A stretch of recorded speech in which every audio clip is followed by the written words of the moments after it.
നമസ്കാരം. നിരാശ ഒഴിവാക്കാൻ ഏറ്റവും നല്ല വഴി എന്താണ്? ആരിൽ നിന്നും ഒന്നും പ്രതീക്ഷിക്കാതിരിക്കുക.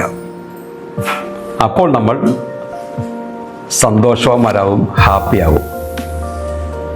ജീവിതത്തിൽ ഓരോ മനുഷ്യർക്കും എന്തെല്ലാം പ്രതീക്ഷകളാണുള്ളത്. ഈ പ്രതീക്ഷകളാണ് നമ്മളെ മുന്നോട്ട് നയിക്കുന്നത്.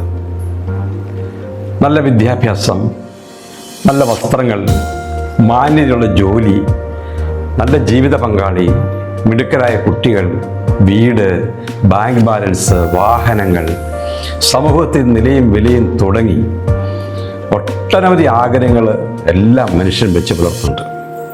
ഇത് ഇന്നല്ലെങ്കിൽ നാളെ ഇത് നമുക്ക് ലഭിക്കുമെന്നുള്ള പ്രതീക്ഷയും പ്രത്യാശയുമാണ് നമ്മളെ മുന്നോട്ട് നയിക്കുന്നത്. ഇതൊക്കെ നമ്മൾ ആഗ്രഹിക്കുന്ന സമയത്ത് ആഗ്രഹിക്കുന്ന രീതിയിൽ നമുക്ക് ലഭിക്കണമെന്നില്ല.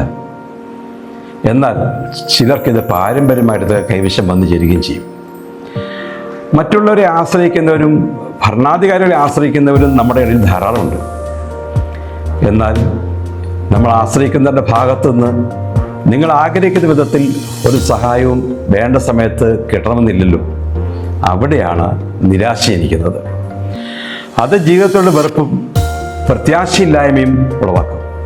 അതുകൊണ്ടാണ് പറയുന്നത്, നിരാശ ഒഴിവാക്കാൻ ഏറ്റവും നല്ല വഴി ആരിൽ നിന്നും ഒന്നും പ്രതീക്ഷിക്കാതിരിക്കുക. നമ്മൾ നമ്മളുടെ ജോലി കൃത്യമായി ചെയ്യുക.